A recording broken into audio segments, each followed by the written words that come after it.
Será que vocês não sabem que o corpo de vocês é santuário do Espírito Santo, que está em vocês e que vocês receberam de Deus, e que vocês não pertencem a vocês mesmos? Porque vocês foram comprados por grande preço. Agora, pois, glorifiquem a Deus no corpo de vocês. Amém? É uma alegria muito grande estarmos retornando à escola bíblica dominical, depois de um pequeno intervalo aí de um domingo, em que a gente teve o processo eleitoral. E no último estudo nosso, nós estudamos a adoração aqui na terra, a adoração no céu, a partir do capítulo 4 de Apocalipse. Hoje, conforme a gente já passou, o tema do estudo é Apocalipse 5, o livro e o cordeiro. Irmãos, antes de adentrar o nosso estudo, o versículo escolhido, o texto bíblico escolhido para o devocional de hoje, trata do santuário do Espírito Santo, que é o nosso corpo.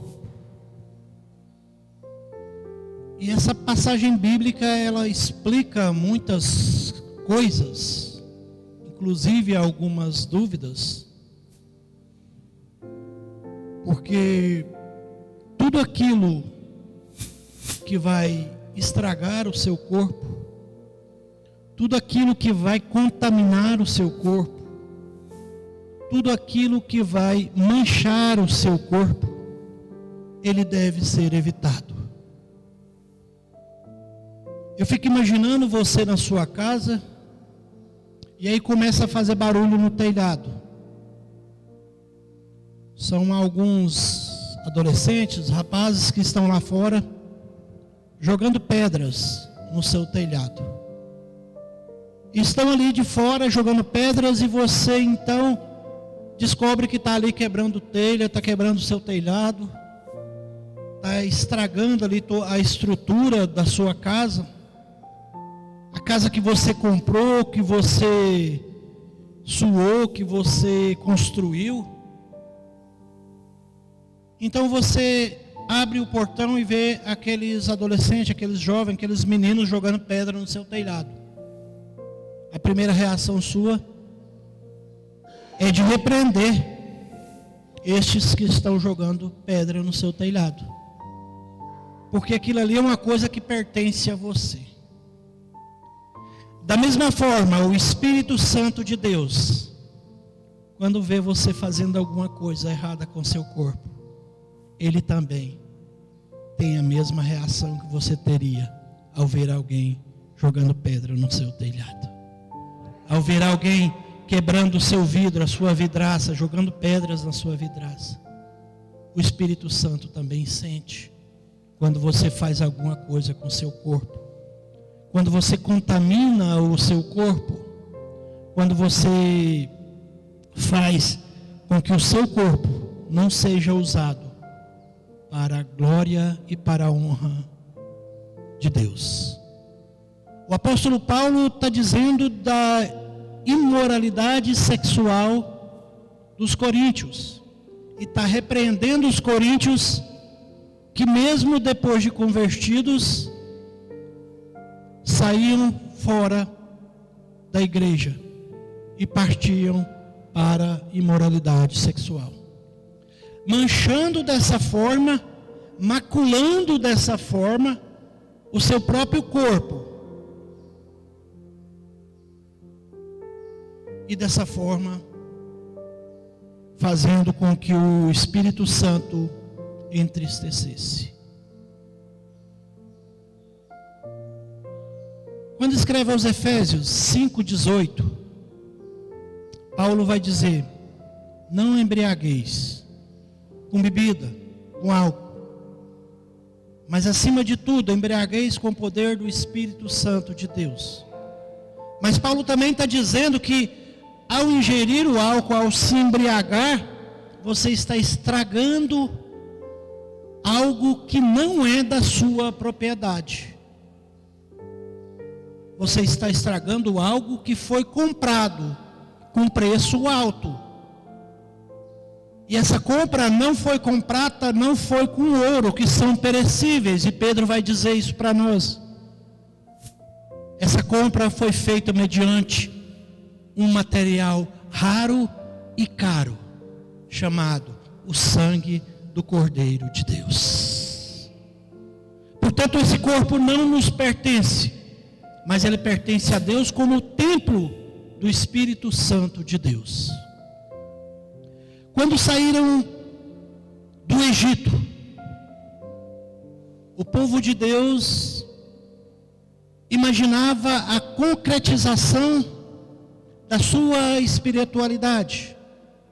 Ora, se eu fosse adorar, o Egito tinha vários e vários deuses, mas se eu fosse adorar Horus, eu tinha uma estátua para Horus.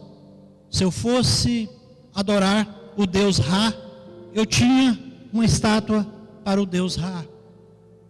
O Deus dos deuses dos egípcios estava em carne e osso de frente deles quase todos os dias.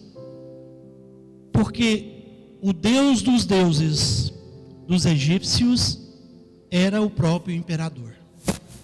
Ele se colocava acima de qualquer deus, qualquer divindade que era cultuada no Egito. Portanto, ele era o Deus dos deuses. Mas eu tinha em cada um dos deuses pagãos do Egito uma concretização. Eu via, eu tocava, eu ouvia. Quando sai do Egito, o povo de Deus passa por um período de dificuldade, de entender que aquele Deus que eu deveria cultuar, aquele Deus dos meus antepassados, era um Deus invisível. É por isso que quando Moisés sobe para buscar as tábuas dos mandamentos de Deus, ele desce, e o povo lá embaixo já tinha construído um bezerro de ouro. Pegaram tudo que tinha, brincos, colar, pulseiras, fundiram e fizeram um objeto concreto de adoração. É Jesus Cristo que vai ensinar lá no capítulo 4 de João, 4 ou 5 de João, quando ele encontra com a mulher samaritana, que chegará um momento, e esse momento já chegou, que os adoradores de Deus vão adorá-lo em espírito e em verdade. Mas acima de tudo, eu não preciso de ver, de ouvir e de tocar para adorar. Porque, embora seja um Deus do impossível, é um Deus que é invisível, mas é real. Posteriormente, então, Moisés, no seu diálogo com Deus, a partir daquilo que é uma vontade do ser humano, ele dialoga com Deus e Deus descreve para ele um santuário, o santuário do céu, como ele está proposto. Assim como Ezequiel vai contar no seu capítulo 1, assim como o profeta Isaías no seu capítulo 6 também vai descrever esse santuário. E assim como João, em Apocalipse 4, vai descrever, que foi tema do estudo anterior nosso. E Moisés então desce com as medidas, e Moisés desce com um projeto de uma arca, de um santuário. mas não é um santuário pensado pelo homem. É um santuário descrito por Deus. E a Arca da Aliança é transformada no templo de Deus aqui na terra. Há um episódio em que os filisteus, está lá em 1 Samuel, eles prevalecem na guerra contra os israelitas e eles levam a Arca da Aliança para a terra deles, lá para a Filístia. Esse episódio mostra o desespero dos israelitas, porque naquele momento que os filisteus levaram a arca, a glória de Deus se foi. E é por isso que uma das mulheres, noras de Eli, do profeta Eli, acaba de ter um filho e coloca o nome nele de Icabô, dizendo que a glória de Deus se foi. A palavra Icabô significa foi-se a glória de Deus. Então os israelitas tinham na Arca da Aliança a própria presença de Deus no meio deles. E é importante você imaginar, irmãos, quando se fala da presença de Deus, que a presença de Deus nunca se afastou de nós. Na verdade, somos nós que nos afastamos da presença de Deus. Em Gênesis, à tarde, todas as tardes, Deus ia ter com o homem para passearem no jardim. Deus nunca te abandonou. Deus nunca saiu da sua presença. Embora nós nos afastemos dele, embora nós saiamos da sua presença. Rei Davi, em determinado momento da vida dele, olhou para a Arca da Aliança, depois de tê-la tomado novamente dos filisteus e chegado em glória, em louvor e adoração no território israelita. Davi olha para a arca e conversa com Deus. Ora, eu tenho um palácio, eu tenho onde morar, eu sou bem servido aqui onde eu estou, eu sou o rei de Israel. Agora, quando eu olho para a Arca da Aliança, que é a presença de Deus, ela está ainda até hoje numa tenda. Uma tenda que eu posso montar e desmontar, que era essa logística que os levitas faziam. Quando se fala de levita, a gente pensa só no cantor. Levita é aquele que carrega a tora nas costas, é aquele que carregava a tenda nas costas também. Então Davi olha para a Arca da Aliança e diz: como eu tenho a minha casa e a Arca de Aliança e a Arca de Deus, e a presença de Deus não tem uma casa para morar. E é daí que Davi se vê na necessidade de construir um templo de Deus.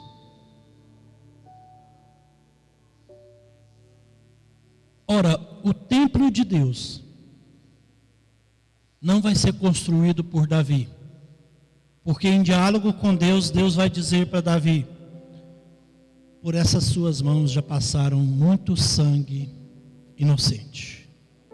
Então cabe a Salomão, filho de Davi, a construir o templo de Deus. Esse templo de Deus que vai ser posteriormente destruído pelos babilônicos e por volta de 70 depois de Cristo, destruído pelos romanos. E hoje nós não temos um templo de Deus aqui na terra. Há uma profecia de que na construção do terceiro templo, aquele homem viu o chamado anticristo sentará no trono, onde é o lugar de Deus. Essa é a profecia que nós temos. Mas então Davi passa para Salomão, seu filho, todas as características recebidas de Deus para a construção do templo de Deus. E depois que Salomão constrói o templo de Deus e ele é destruído, um profeta dos profetas menores chamado Ageu vai dizer uma profecia há uns 700 anos antes de Cristo. Ele vai dizer: a glória da segunda casa é maior do que da primeira. E a glória da segunda casa significa que essa aqui é a nossa casa, a terra, mas nós vamos morar no céu. Por isso que a glória é maior. Lá o santuário é maior. Lá o santuário, e Jesus Cristo vai dizer isso para nós, lá em João 14, não turbe o vosso coração, na casa do meu Pai tem muitas moradas. Eu estou indo para preparar um lugar para vocês. Nesse momento, meu irmão Tiago, tem uma casa com o seu nome escrito lá. Marlene, tem uma casa bonita, muito linda, escrito Aline, Renato, Vitor, Rafael. Glória a Deus. Jesus Cristo então em João 14 diz: eu estou indo e vou preparar morada para vocês. Além do santuário, além do trono de Deus, existem moradas preparadas no céu para cada um de nós. Eu trago isso para a minha vida, o quanto que é difícil construir uma casa, né, irmão Tiago? Estou lá com a minha casa lá na construção. Para fugir do aluguel, nós mudamos sem terminar. Tem muita coisa para fazer ainda. E quando fala assim, agora é só o acabamento.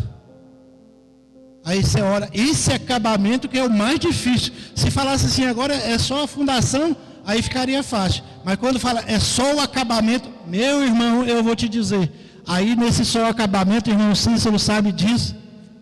Aí quando você olha, tem tanta coisa para fazer, que eu vou dizer para vocês. Mas Cristo no seu poder e na sua glória, subiu aos céus, foi assunto aos céus. E de lá, Ele está edificando uma morada para cada um daqueles que crê no seu nome. Determinado momento, os discípulos estão andando com Jesus Cristo e passam de frente o templo, o segundo templo que depois foi construído ali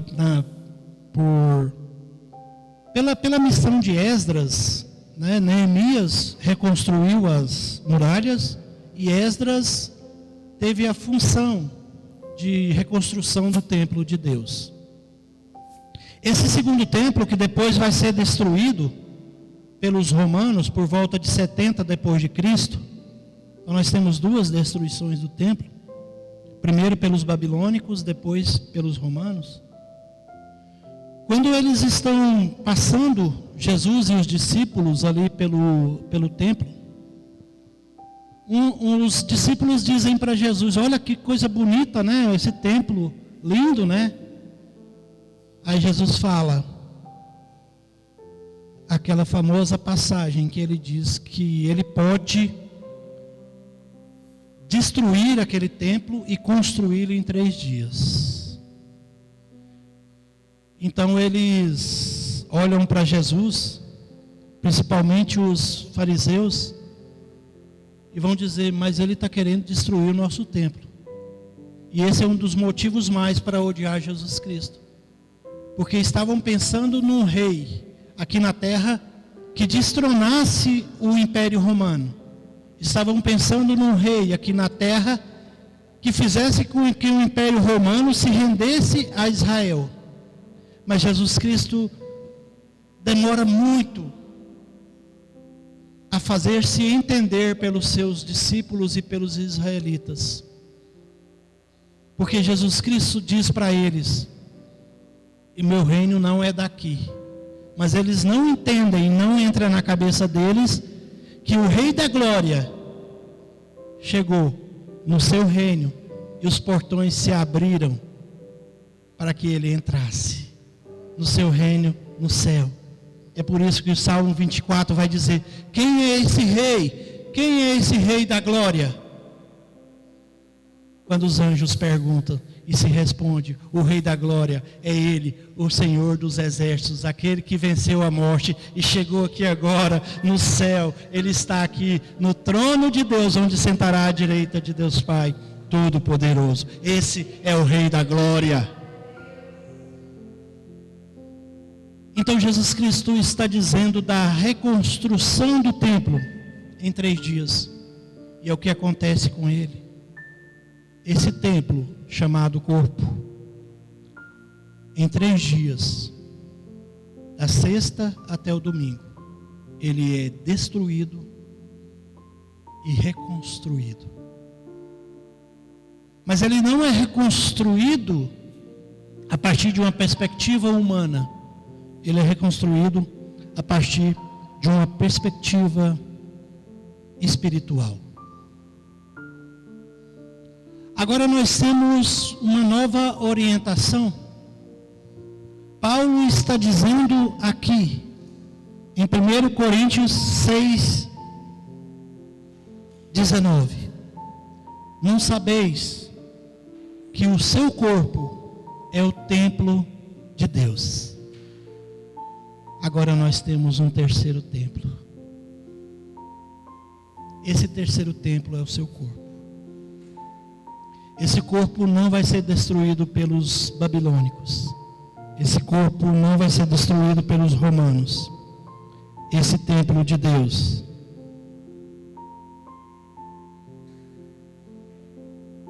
ele vai, assim como o primogênito Jesus foi, ser glorificado. E é por isso que capítulo 20 de João, quando Tomé fica sabendo que Jesus Cristo veio e esteve entre os irmãos, Tomé fala: eu só acredito se eu ver, se eu tocar as suas feridas. E no capítulo 20 Jesus Cristo vai dizer, capítulo 20, versículo 29, Jesus lhe disse: você creu porque me viu. Bem-aventurados são os que não viram e creram. Jesus Cristo está dizendo que eu não preciso de uma arca, contato visual, o contato tátil de ouvir.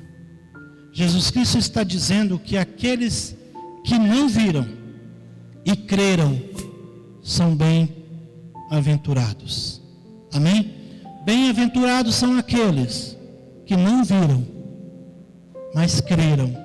Aqueles que não tocaram as feridas, mas creram que Ele ressuscitou. Bem-aventurado aquele que não ouviu Jesus Cristo, mas sentiu, pelo poder do Espírito Santo, as suas palavras entrarem no seu coração.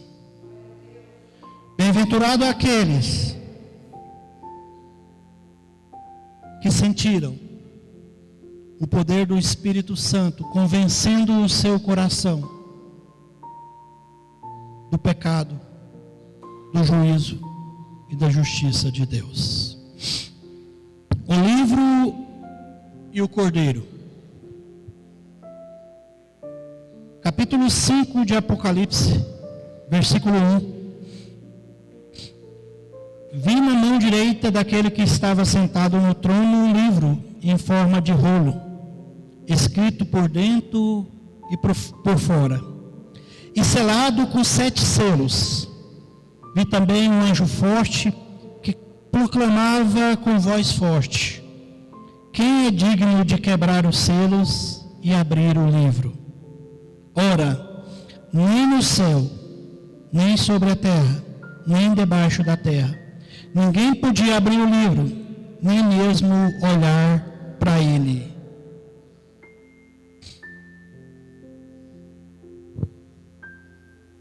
João na sua revelação na ilha de Patmos. Em primeiro lugar, que foi tema do primeiro estudo, da primeira aula que nós tivemos, João é levado até a ilha de Patmos, e ali João tem uma revelação do próprio Cristo que aparece e fala para ele: escreve aí nesse livro tudo o que eu vou dizer, que são coisas que devem acontecer. Capítulo 2 e capítulo 3 de Apocalipse, Jesus Cristo direciona cartas, 7 cartas, às igrejas da Ásia Menor. No capítulo 4, João é transladado para o trono de Deus, para o trono de adoração. Agora no capítulo 5, João está no trono de Deus. Só que ali no trono tem um momento. Há um momento ali no trono. Um momento de tensão. Porque aquele que está sentado no trono tem um livro na sua mão. Só que esse livro não pode ser aberto por ninguém. Ele não pode ser tocado. E ele não pode ser visto por ninguém.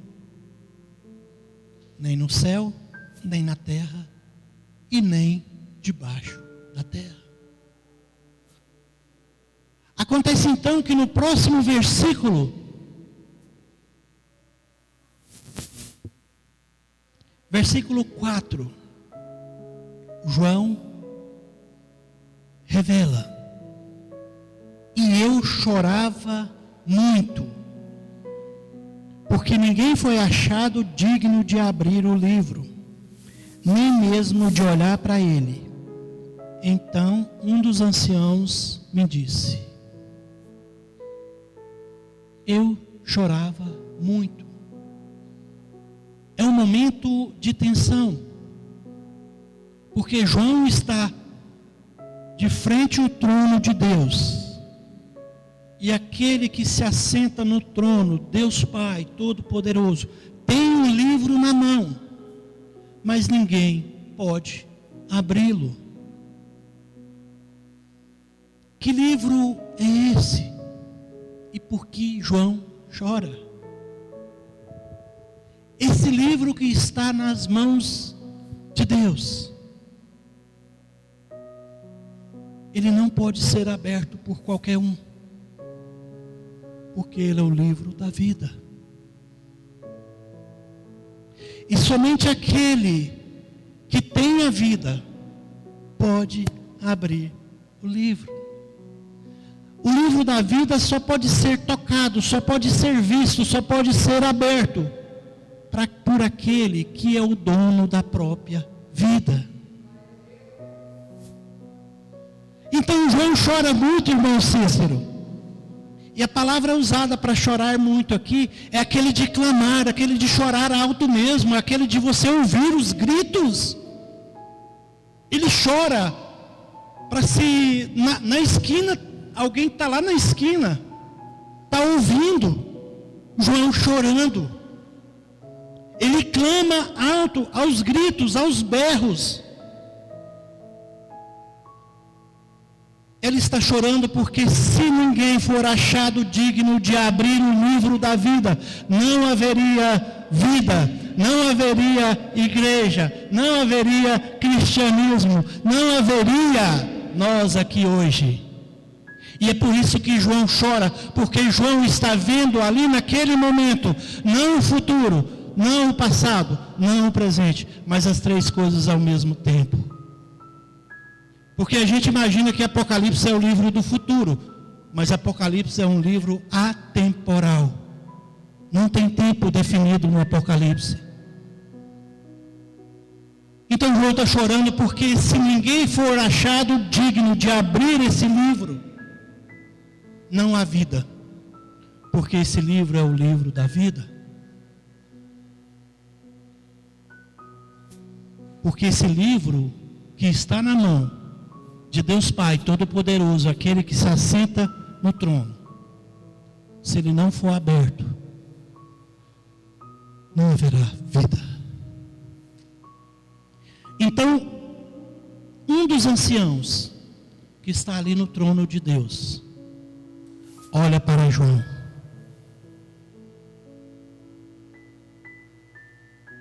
Eita glória, oh glória. Ele olha para João e diz: não chore, eis que o leão da tribo de Judá, a raiz de Davi, venceu para quebrar os 7 selos e abrir esse livro.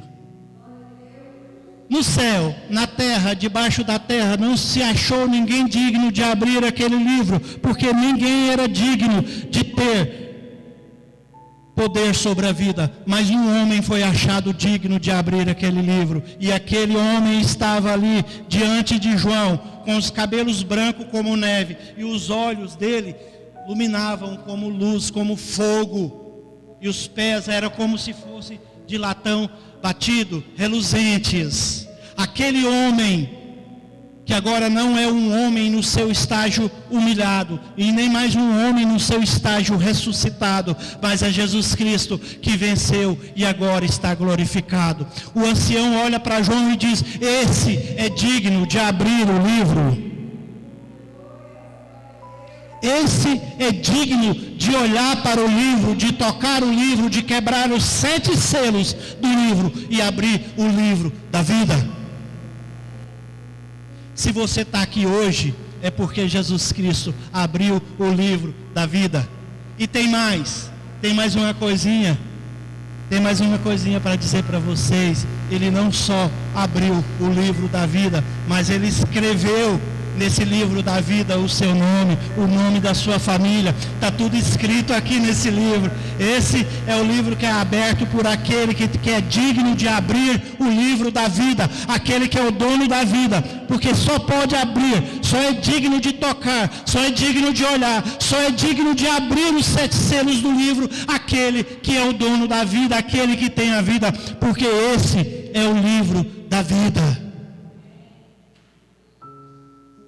Seu nome está escrito aqui.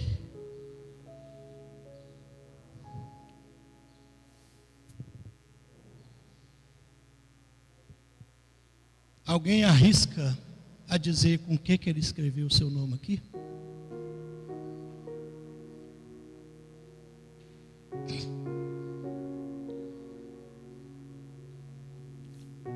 Glória a Deus. Ele escreveu o seu nome no livro da vida, irmão, com aquilo que há de mais precioso.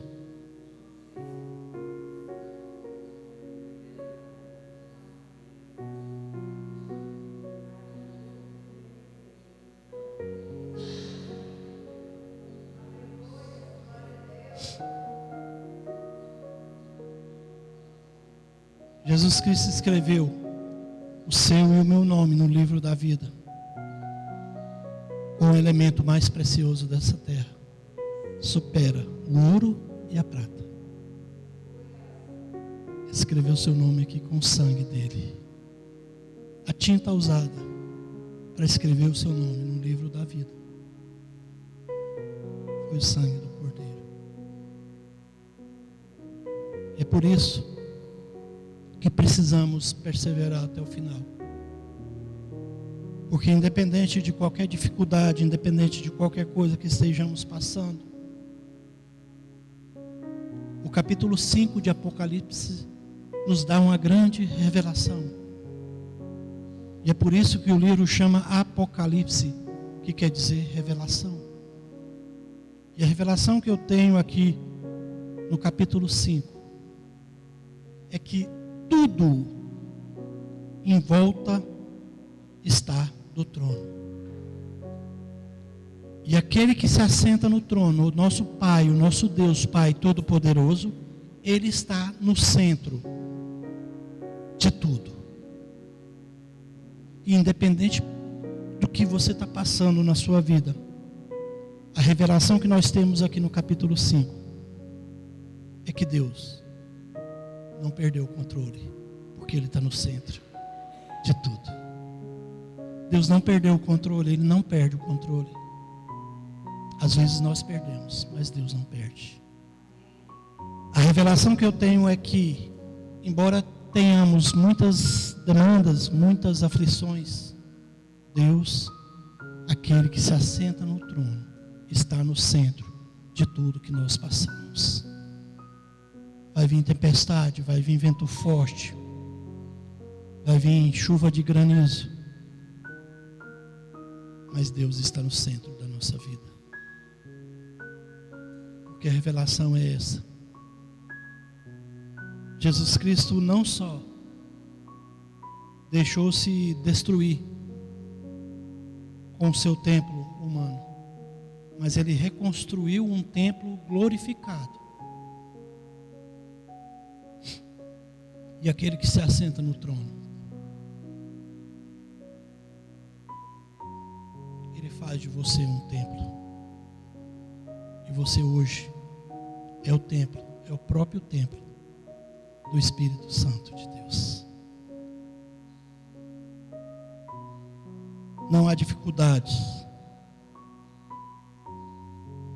não há necessidades que não possa ser resolvida para aquele que detém a vida, o poder, a honra e a glória. Não chore, eis que o leão da tribo de Judá, a raiz de Davi, venceu para quebrar os 7 selos e abrir o livro. Só mesmo Jesus Cristo era digno de abrir o livro. E era digno de nos dar a vida. Porque, como eu disse para vocês, eu não entendo Apocalipse só como o livro do futuro. Mas eu entendo Apocalipse como o livro que no futuro fala do passado. Então, se Jesus Cristo não abre o livro da vida, nós não estaríamos aqui hoje para glorificar o seu nome. Então vi no meio do trono 4 seres viventes, e entre os anciãos em pé um cordeiro, que parecia que tinha sido morto. Ele tinha 7 chifres, bem como 7 olhos, que são 7 Espíritos de Deus, enviados por toda a terra. A palavra 7, o numeral 7 na Bíblia, significa plenitude, totalidade, perfeição. Jesus Cristo tem os 7 Espíritos de Deus, ou seja, Ele tem tudo que é de Deus.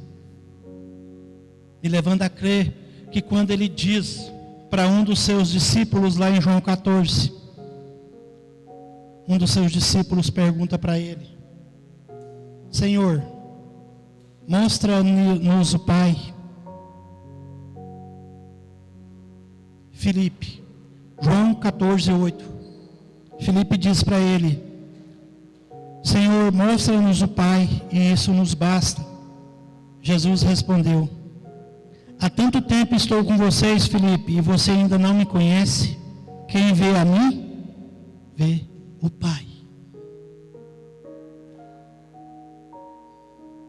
Aqui em Apocalipse eu estou retomando esse versículo. Porque quando diz que ele tem os 7 Espíritos, diz que ele tem a plenitude de Deus nele. A plenitude do Pai se faz presente no Filho. Então Jesus Cristo não é o humilhado. Ele não está mais na cruz. A cruz está vazia. Jesus Cristo não é mais o ressuscitado. Ele foi assunto ao céu. Atos 1. Depois, se vocês quiserem dar uma olhada, lá em Atos 1, eles estão lá olhando Jesus Cristo.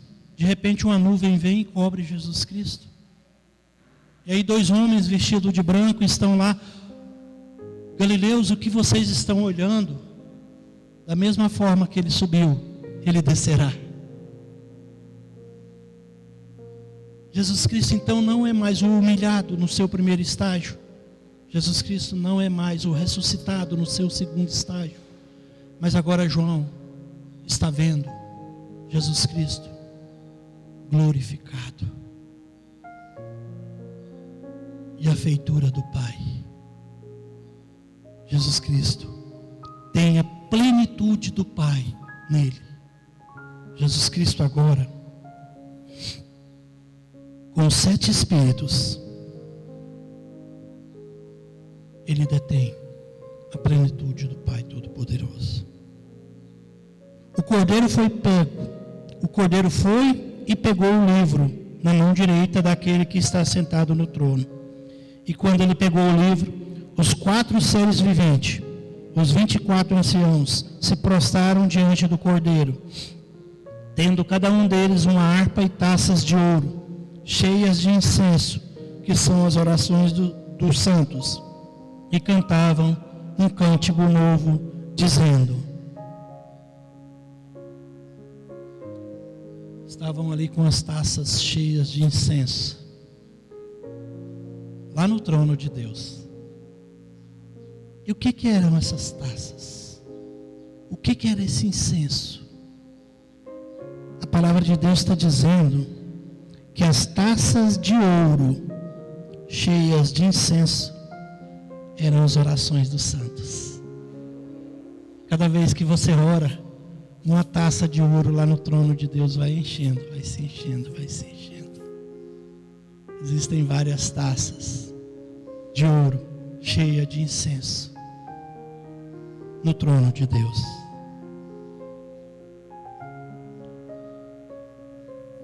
E cantavam um cântico novo dizendo: digno és de pegar o livro e de quebrar os selos, porque fostes morto e com teu sangue comprastes para Deus os que procedem de todas as tribos, língua, povo e nação. Jesus Cristo comprou com seu sangue todos os povos da terra, e para o nosso Deus os constituísse reinos e sacerdote, e eles reinarão sobre a terra. Vi e ouvi uma voz de muitos anjos ao redor do trono, dos seres viventes e dos anciãos, cujo número era milhões de milhões e milhares de milhares, proclamando com uma voz forte. Vamos repetir? Digno é o cordeiro que foi morto de receber o poder e a riqueza, a sabedoria, a força, a honra, a glória e o louvor. Não era um, não era dois, e não era três. A palavra de Deus diz de uma quantidade entre milhares de milhares e milhões de anjos. Uma miríade de anjos que proclamavam o nome de Jesus Cristo e que o adoravam dizendo: eis o Cordeiro de Deus, que é digno de pegar o livro e quebrar os selos. Digno é o Cordeiro que foi morto de receber o poder, a riqueza, a sabedoria, a força, a honra e a glória e o louvor. Então ouvi que toda criatura que há no céu e sobre a terra, debaixo da terra e sobre o mar, e tudo o que neles há, estava dizendo.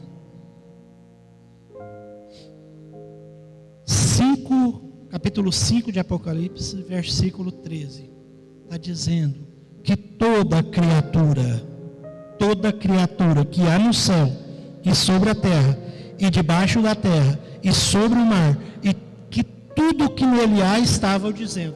Olha, gente, já tem essa revelação em outras partes da Bíblia. Todo joelho se dobrará diante de Deus. Tudo que tem fôlego, cante e louve a Deus. Os salmos aleluíticos ali do 146 até o 150. Filipenses 5:2. Todo joelho se dobrará diante de Deus. E aqui em Apocalipse está dizendo que toda criatura, ou seja, tudo que tinha fôlego, tudo que tem fôlego, estava ali louvando a Deus, estava ali cantando a Deus. Aquele que está sentado no trono e ao Cordeiro, seja o louvor, a honra, a glória e o domínio para todos sempre. Amém? todas as criaturas, tudo que há na terra, debaixo da terra, no céu, sobre o mar e tudo que há no mar, estavam louvando a Deus, estavam louvando a Jesus Cristo, estavam louvando diante do trono de Deus. É por isso que a palavra de Deus diz que tudo aquilo que tem fôlego louve a Deus. É por isso que a palavra de Deus diz que todo joelho se dobre diante da presença de Deus. Aqui não está dizendo que aqueles que amam a Deus vão louvar a Deus, não. Está dizendo que mesmo aqueles que não amam a Deus vão dobrar os seus joelhos diante de Deus. Essa revelação me fala que não adianta você dizer: eu não sou de Deus, eu não acredito em Deus. No momento que aparecer no trono de Deus, no momento que estiver de frente ao trono de Deus, toda a criatura que tem fôlego louvará a Deus. Os pássaros louvarão a Deus, sim. Na verdade já fazem isso, né? De vez em quando você ouve um pássaro cantando, que bonito. Dá para imaginar assim, está louvando a Deus. Então toda criatura vai louvar a Deus, e toda criatura vai dizer das maravilhas de Deus. E todos os seres viventes respondiam amém. Também os anciãos se prostraram e o adoraram. Amém? Nosso estudo se conclui por aqui. Nós vamos fazer uma oração adorando a Deus para a gente finalizar. Feche seus olhos, coloque a mão no seu coração.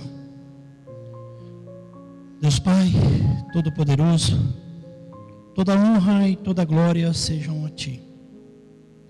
Nessa manhã nós oramos no nome de Jesus Cristo, pela nossa vida, pela nossa família.